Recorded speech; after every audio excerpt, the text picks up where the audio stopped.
episode 7 of the podcast series with Mr. Phil Walter and his epic adventures in Antarctica. They took us a tour of their missile launch site. What? Yeah. Saw all that. Intercontinental ballistic missiles on the Antarctic continent? Come on. I know it's the Cold War, but that's just getting a bit crazy. I'm surprised the Americans hadn't bombed it then.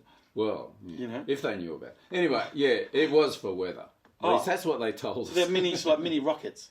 Yeah, little mini rockets. Yeah. So they used weather balloons the same as we did that went up. But they also, everywhere, once a week or fortnight or whatever it was, sent up this little small missile that would go a lot higher, as you could well imagine. It'd just be interesting what sort of data they're going to collect. Yeah. Obviously, it's all upper atmosphere stuff. Yeah, ionospheres. Yeah, all that sort of stuff. So we've settled, done our sauna, done our inspection. You must be feeling off your face. I mean, you're literally all that warmth coming out, and then you just have to freeze back up. You're dehydrated. Nobody's giving you any drink. I was starting to feel rather, geez. But also, wow. There was all of that. This is what you want to do for an Antarctic base. This is how you do it. Yeah. Yeah. Well, I mean, did they have little vehicles to drive around in? Yeah, they had vehicles. Yeah, because it was covered a fair area. Did you have little scooters or something like that? No, e-bikes weren't around in those No. days. But then finally they said, right, now we're inviting you to a feast. A feast? A feast. Oh my God, the Russians. Now when they communicated with us these things, it was difficult because none of us spoke any Russian. A few of them knew a bit of textbook English. We got by. Yeah. They would ask us something and we'd say, oh, no Swetsky. No Svetsky. No Swetsky. Don't understand. No, they thought that was hilarious. Oh, because your accent's so shit. What does no Swetsky mean? No sweat. No sweat. You know, as Aussies. Oh, no sweat. Oh, no sweat. Oh, sorry. That's like, I thought it was some Russian Folks, word. No you know. Well, hey, he says Svetsky in a Russian accent. I thought, oh, man. Yeah, so no sweat. No sweat. But that's an American accent. Isn't it? Americans say no sweat? No, Aussies say no sweat. Just checking. We did some trading. Oh, trading. Trading was one of the traditions. Whenever one base visited the other, trading was... Because money is insignificant. That's right. So it's trading on your whatever you can bring to the party. We bought a number of things. Beer? No, not beer. What? All that Foster's beer, mate? No, I could be mistaken. I could be mistaken. Look, I can't... That whole back of that Pilot's Porters would be blooming full of beer. We bought some meat pies. What? The little ones. They didn't know what a pie was. But the little... Oh, you know, pies. Yeah, no, but you know, got pies and you got pies. Yeah. Well, I should know. I've just done a play where I go, magpies. He's digressing again. Yes. Well, it's topical, actually. They had no idea with pies. Really, they don't do pies? Yeah. We're trying to explain to them what a pie is, and I go, cake? At which point you give up. You say, they didn't want the pies. I didn't like it. Did they even try one? Did you guys make them, or did you just pull them out of the packet? Oh, out of the packet? Oh, so it's got a 4 and 20 They'd been preserved for years. So they don't like your pies. Don't like so you're pies. not very good traders then. Yes, we were. Oh. We swapped coats, and hats. Hats, but the Russians got the best looking hats of the lot. Yeah, well, there was a You pinched a few there, did you? Yeah, we did win on the caps because their caps were very good. In fact, I still got one. Oh, there you go. See, that's how good they're. That's nearly 50 years ago. Yeah. Haven't changed it. But you're coming to the most important bit. Yeah, there was one thing we had that they really wanted. Oh, like cigarettes?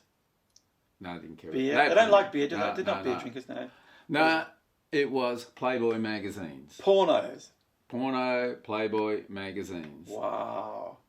The global currency of of the repressed world of the Soviet Socialist republics and the decadent West. That's their currency. So tell me, what would one... now, you said they were basically... We could have bought half the base. Okay, so one magazine, good condition, mind. Yeah. Not very well read. That's good. Now, you tell me there was a specific affliction to a certain type of magazine. I know they're pornos, yes, but there's a few in our range. Righto, so that they knew beforehand the Russians' affinity with Playboy. Playboy, right.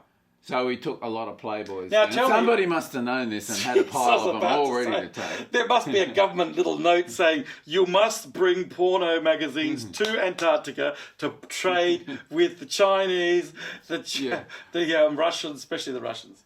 So they Well- only wanted Playboy magazines. Yeah. Oh. We took some penthouses and a few other things. No Phantom they Comics? Didn't like Phantom Comics? We didn't take them. Oh, damn. We can't agree. Yeah. Yeah. Not interested. Only Playboys.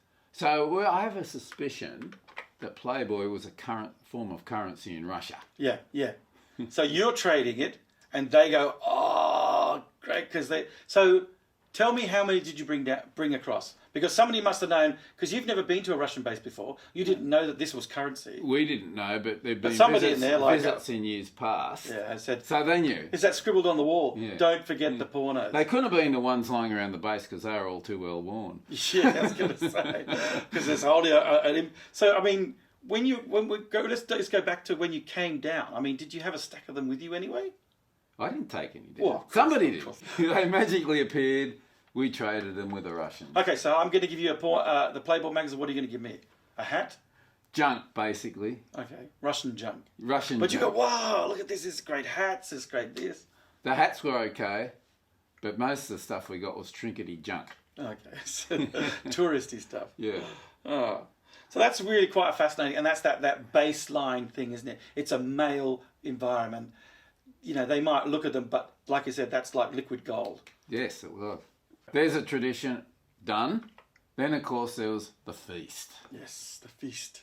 Now, bear in mind, I hadn't drunk anything all day. Oh my God, he's just Get delirious. alive. Yeah. We come into this feast. There, in front of us, was 2 glasses full of liquid. No, colourless, clear liquid. One was. Oh.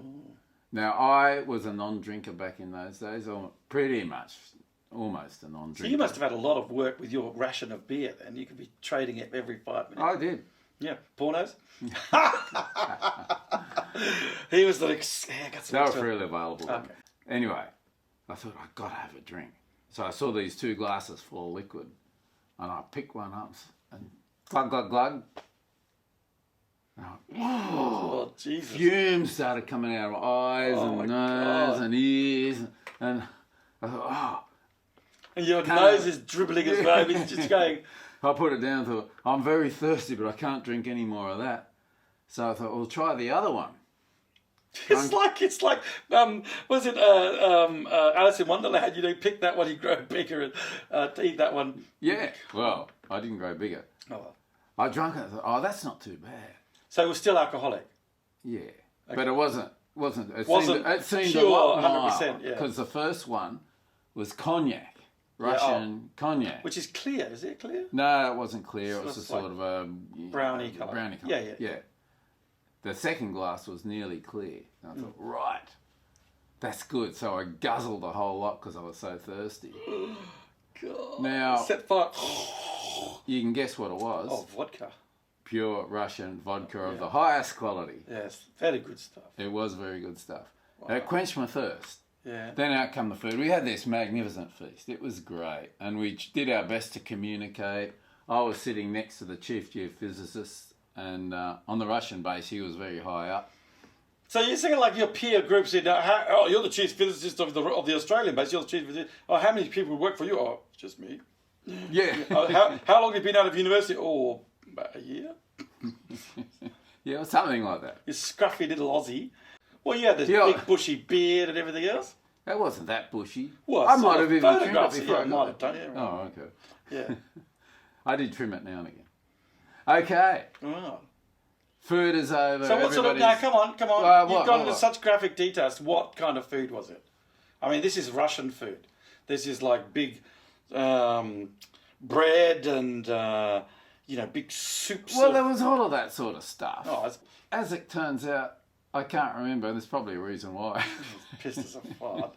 Don't forget he was a teetotaler, which is like, how can you go on an Antarctic base and not be a drinker? Well, Everybody else would have been drinking all the time. no, not everybody. Yeah. For instance, the doctor had a diabetic condition, so he couldn't drink anything. Oh, which, surprised much to his disgust, that he couldn't. Yeah, I'm surprised he got down there with a condition like that. Anyway, so you had a lovely feast. Had a lovely feast. You were pissed to your treetops. No, I felt quite normal at that point. Oh, did I you? felt normal. I felt normal.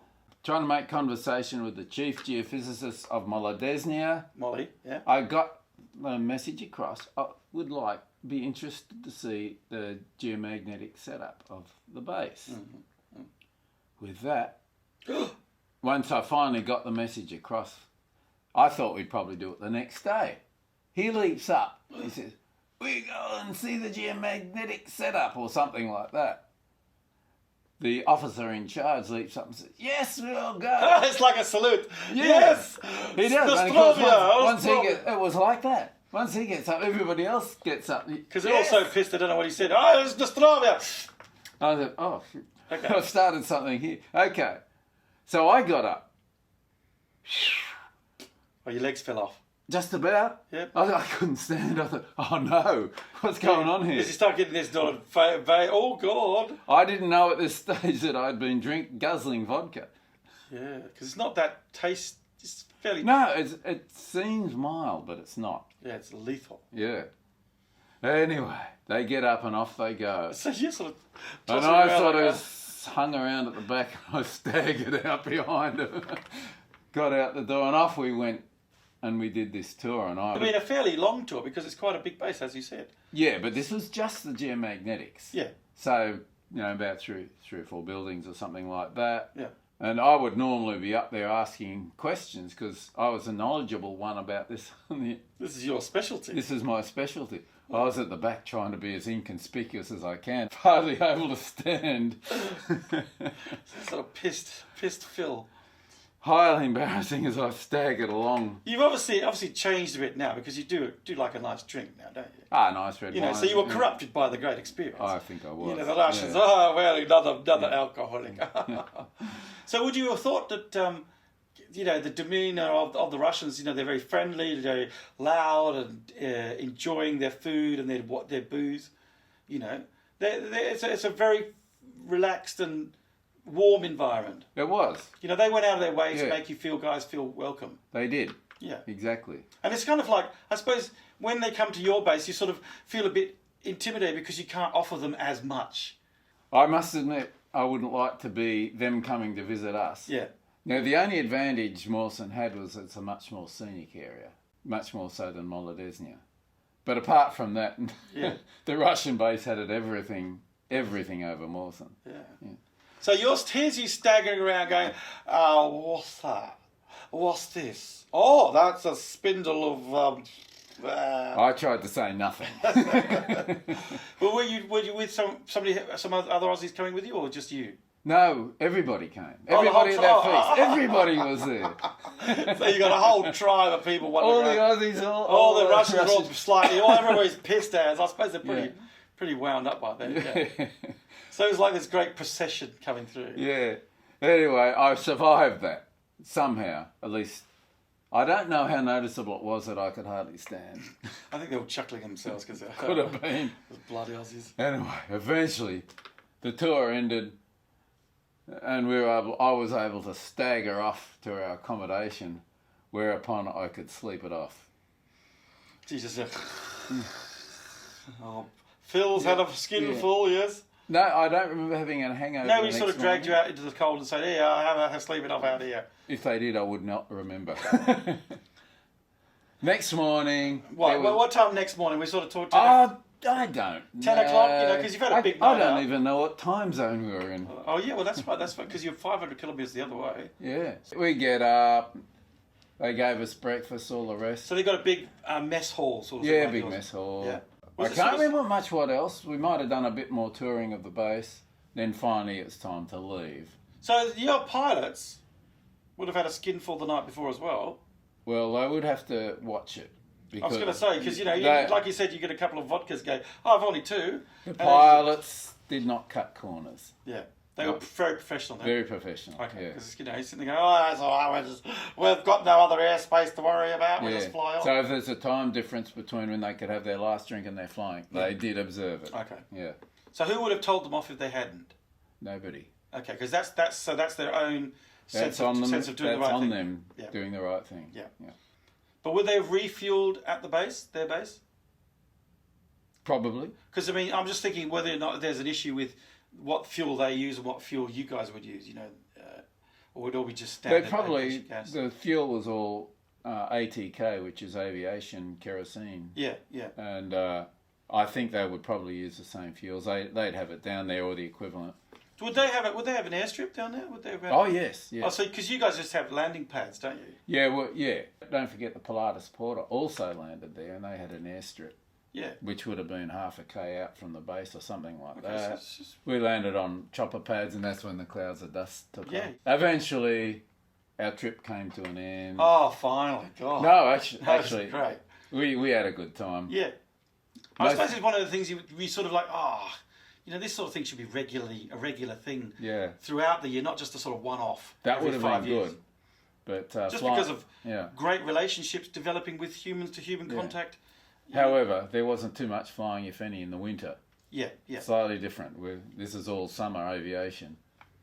So I was going to say, with those choppers and things like that, would they have had to strap them down, take off the blades during the winter's time? They didn't, unless there was a blizzard or something happening, they didn't take off the blades, but they did strap them down, including the blades. At your base, you said there's helicopter pads for Yes. landing the choppers. But where do you land the pilots? I know it's a short landing. Is there like a little scrape? At our base, we had an ice airstrip about a kilometre inland. Oh, so you did have one. That's Okay. where they landed. Okay, all right. Yeah. All right. 'Cause So in those days, at Mawson, you had to have a plane with Skids. Skids. Yeah. All right, so you bid them farewell, a few more pornos, shake hands, a couple more hats, and you fly off. That's it. But did you say somebody's being chased around the base? One of your mates? The doctor, for some reason, they got in their head. The doctors with diabetes? That's the one. There was a few James Bondy sorts down there. On your side? On their side. Oh, okay. Right, yeah. So KGB. even though they weren't in charge, Yeah. Are there still political? Political lower ranks? Lower rank people, and they thought they'd have to do something. So they picked on the poor old doc, and they followed him everywhere. There's two of them. He was furious. He couldn't shake these two goons. But that's what they got to do. They got nothing better to do. So let's just follow him. That's right. So they decided he Did needed following. He's a doctor, for God's sake. Yes, but did they have a fire? Oh, this doctor. I don't know. He was Swiss, so I don't know. If Well, that's another thing. It's Swiss. Oh, he's neutral. Oh, we can follow him. The be. Aussies won't get upset. I got no idea why they did that. Must Anyway, be fairly intimidating. They just have these two guys in sort of black trench coats behind you going, oh, they're following me. Going, tick, tick, tick, tick. yeah. Well, as I say, he was furious. Yeah. We all went around, But did our things, and wouldn't he he had have these two goons following him everywhere. But wouldn't he have told the Russian boss there that, hey, what's going on? Why? From memory, I don't recall that his Russian was too good either to complain. That's that reminder. You've got everything's happy and everybody's great and very friendly and everything else, but that little reminder in the background, hey, there's still a Cold War going on. There was a Cold War. We're technically nearly on the brink of World War III. I think it was Jimmy Carter. I think he was in power at the time. Politically, it was a hot potato. Down there, except for these mashed two potato. goons, it was a whole different kettle of fish. And that was the Antarctic in those days. It was a different environment, not just weather-wise, to everywhere else on the face of the earth. Because it was like how the globe should be in that sense. That's right. Friendship, scientific research, everybody getting on, doing what they have to do, helping each other in a survival situation, rescuing. And that's right, the Antarctic, at least in those days, I presume it's the same, was how the world should operate. There's no politics, there's just doing research for the planet. Yes. Because you were listening to the planet. You were listening to the planet breathing and quivering and that sort of thing. And they were doing the same sort of thing. It's like, oh, this is big stuff. All right. And that is the end of what's the place called again? Molodezhnaya, say it. Molodezhnaya. He's got it right. I always heard it Molodezhnaya. Is it N-A-Y-A? But No, it it's is. Naya. Yeah. Because they like to say the Naya. It could be Naya, but we all just said Molodezhnaya. It's not a... Anyway, so thank you everybody. That's the end of this podcast. Hopefully the technicalities we've faced before. In fact, I hope I'm still in that camera. We're going to cut it there. Shall we cut that? I think we'll cut it. Okay, put it there and...